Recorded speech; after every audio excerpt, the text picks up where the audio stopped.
Power isn't given, it's taken.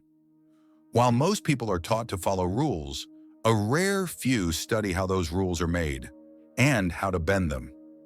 One man didn't just look behind the curtain of society, he ripped it down. Niccolò Machiavelli wasn't interested in how people should behave.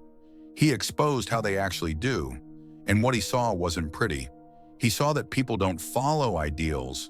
They follow incentives, they respond to pressure, they fall for appearances, and most disturbingly, they obey power even when they hate it.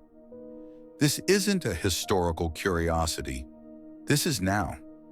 Every boardroom, every political campaign, every manipulative partner, persuasive boss, or strategic friend is, consciously or not, using techniques Machiavelli laid bare over 500 years ago.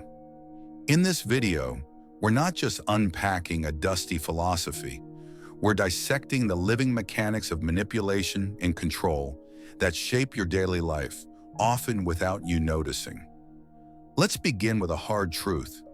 People are not consistent, they are not rational, and they are not guided by noble principles. They are driven by two forces, fear and self-interest. And when you understand that, you understand everything. Look around. The friend who ghosted you when things got hard. The boss who praises your work until someone more valuable shows up. The crowd that cheers a leader today and boos them tomorrow. These aren't exceptions, they're patterns. Machiavelli's brilliance wasn't inventing manipulation. It was documenting reality with ruthless clarity. He saw that when survival is at stake, people discard principles like old receipts. Humans love to think of themselves as moral. But their behavior, when actually tested, tells a different story. Someone gets fired, everyone goes quiet. Why? Because self-preservation beats justice. A scandal breaks? Watch how fast people rewrite their opinions to protect their image. Not because they're evil, because they're human. This is the terrain of control. This is where power plays out. Not in grand speeches, but in everyday compromises, silences, and choices. And the people who understand this terrain, they move through the world like chess players among checkers. One of Machiavelli's most disturbing insights was this: everyone sees what you appear to be. Few experience what you really are. Think about that. Really think about it. We are judged not by our intentions, but by our image. Not by truth, but by the performance of truth. The colleague who flatters the boss often rises faster than the one who quietly does the real work. The influencer who posts perfect selfies is believed more than the expert who lacks charisma. It's not about what's real, it's about what looks real. And this is the first rule of control. Perception beats reality, every time. Want to influence someone? Don't start by changing their mind. Start by shaping what they see. This principle is terrifying in its simplicity. You don't need to be powerful to gain influence. You need to be seen as powerful. You don't need to be trustworthy. You need to be seen as trustworthy. And if you can do that, if you can craft perception, you can guide people's decisions without them ever realizing it. So how do you do it? Start by understanding the tension between fear and love. Machiavelli asked a question that still makes leaders sweat. Is it better to be loved or feared? His answer? If you must choose, be feared. Why? Because love is conditional. Love disappears the moment it's inconvenient. But fear sticks. A boss who's fun but spineless will be ignored. A partner who's kind but constantly overlooked will feel it. But someone who sets clear boundaries, who enforces consequences, that person gets respect. And respect mixed with a hint of fear? That's a formula for lasting influence. This doesn't mean being cruel. In fact, cruelty backfires. Machiavelli warned, fear works, hatred does not. The goal is control, not revolt. Think of it like this. The teacher who smiles too much gets walked on. The one who punishes unpredictably becomes hated. But the one who enforces rules consistently with just enough sternness, That's the one who holds the room. In relationships, too, emotional detachment can wield more influence than affection. Not because love is weak, but because dependency creates leverage. And leverage is everything. Ask yourself, who holds more power? The one who can walk away or the one who can't? In negotiations, the person who doesn't need the deal almost always dictates the terms. In friendships, the person whose approval others seek holds the social gravity. In families, in teams, in romance, the dynamic is the same. To maintain influence, you must become the fulcrum, the point others pivot around. Now let's go deeper. How do you shape not just behavior, but identity? How do you become someone others believe in, even if the reality is more complicated? Machiavelli's answer: never underestimate the power of symbolism. A single, well-timed gesture can outweigh months of real effort. Imagine a CEO visiting a disaster site. Once, cameras roll, tears fall, donations spike. Meanwhile, another executive works behind the scenes for weeks with no press. Guess who gets remembered? We are wired to remember images over actions. This is why social manipulators post grand declarations online while doing nothing in private. Why politicians stage hugs and handshakes with people they secretly harm. Why toxic leaders make big apologies right before they repeat the same behavior. Because perception is sticky. Because we are drawn to signals, not substance. You don't have to lie. You just have to highlight the right truth at the right time. Want to appear generous. Give once, publicly. Want to appear competent. Pick one high-visibility win and showcase it relentlessly. Most people try to do everything. The strategic ones pick what to be seen doing. Machiavelli took it further. He advised delegating unpopular tasks, punishments, rejections to others, while reserving praise, generosity, and success for yourself. It sounds cold. It is cold, but it works. When things go wrong, blame a process, a team, or a situation. When things go right, attach your name to it. Over time, people associate you with success, even if you didn't do most of the work. The goal isn't fairness, it's positioning. None of this makes you a bad person. It just means you're playing the game most people don't even realize exists. Let's move from principle to practice. If Machiavelli handed you a toolbox, here's what would be in it. First, strategic generosity. People forget kindness, but they remember favors that cost you something. Machiavelli put it this way: men sooner forget the death of their father than the loss of their inheritance. Harsh? Maybe. True? Absolutely. If you want influence, don't just be nice. Be seen giving something people want, something they feel they couldn't get without you. Make the benefit visible. Make it personal. Make sure they know where it came from. You want their loyalty? Buy it. Not with money, but with value that touches their ego, their goals, or their survival. Don't be generous all the time. That makes it expected. Be generous strategically. Surprise them. Make it count. Next tool, calculated mercy. Machiavelli warned against doing half measures when dealing with opposition.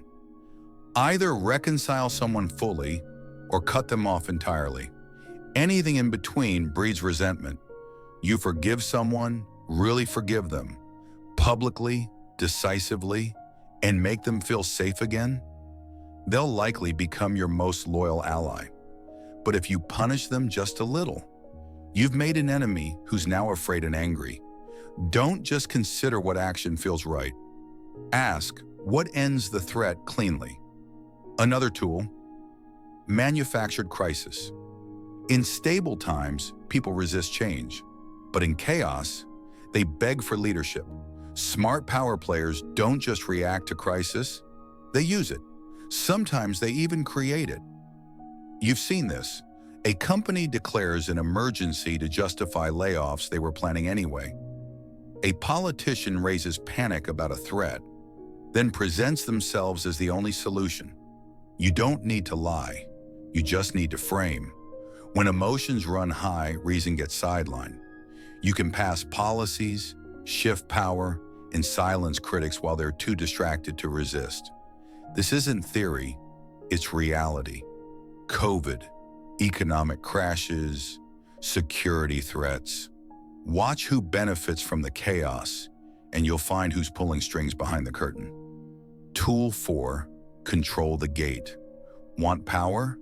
Become the bottleneck. Make people go through you to get what they want. You don't need to own the prize, just be the one who distributes it. In an office, this might mean owning the final approval. In a social circle, it means being the connector, the one who knows people.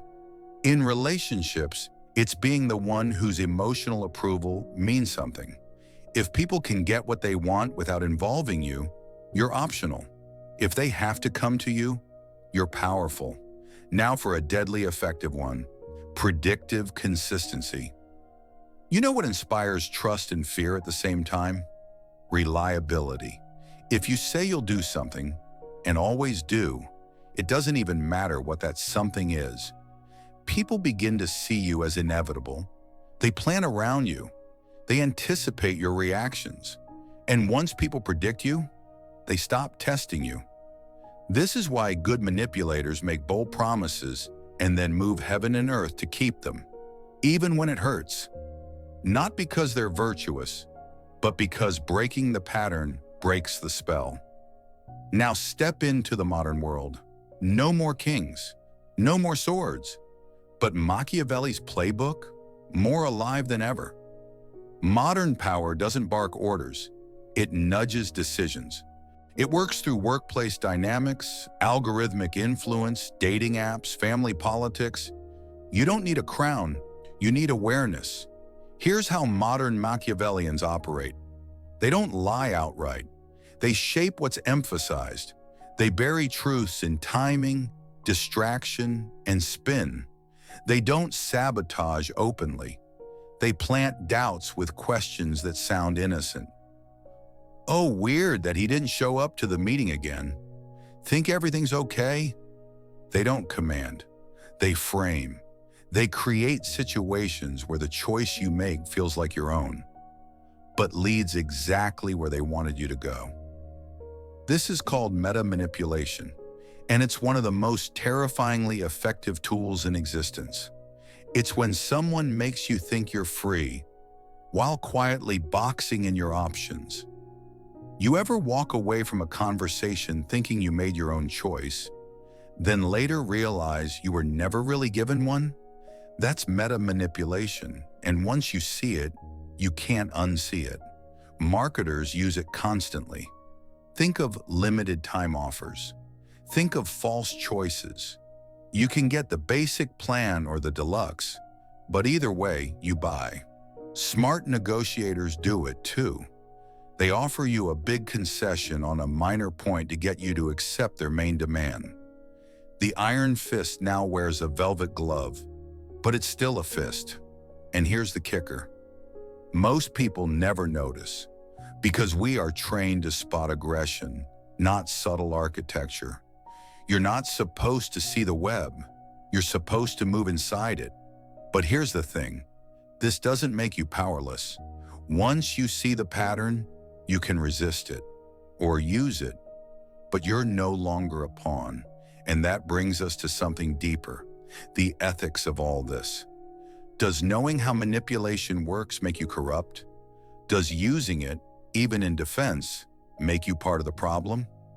Machiavelli said, "A man who tries to be good in all things is bound to come to ruin among the great number who are not good."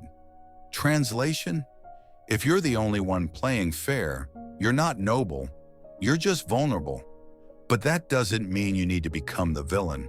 What it means is this: power is neutral, intention is what defines you. The tools we've discussed, they can be used to exploit or to protect, to deceive or to lead, to dominate or to defend the people who never get a seat at the table. Knowing how the system works doesn't corrupt you, it arms you, because whether you choose to play the game or not, Others are already playing it on you. The question is, will you be conscious of it? Will you learn to see when someone is shaping your choices?